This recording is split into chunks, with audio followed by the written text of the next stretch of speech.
একটা বোম্বাই মরিচ প্রথম রোজার দিন চাইছে 15 টাকা, তিনটা চাইছে 15 টাকা, একটা 5 টাকা করে। আর এখন দেখেন কতগুলো বোম্বাই মরিচ আনছে, আর মরিচগুলো একদম পাকা লাল টকটকে।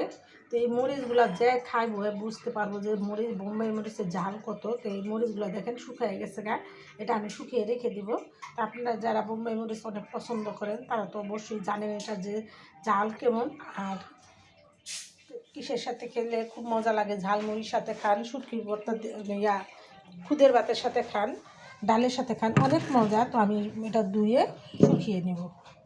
আমার মরিচগুলো ধোয়া হয়ে গেছে, আমি এটা রোদে শুকিয়ে সারা বছরের জন্য সংগ্রহ করে রেখে দেবো। আর মরিচগুলো একটু রসগুলো শুকিয়ে গেছে, এটা রাখতেও সুবিধা হবে। তো আমি এটা ধুয়ে পরিষ্কার করে নিলাম, আপনাদের সাথেও শেয়ার করলাম। আপনারা ওইরকম বোম্বাই মরিচ কিনে সারা বছরের জন্য সংগ্রহ করে রেখে দিন।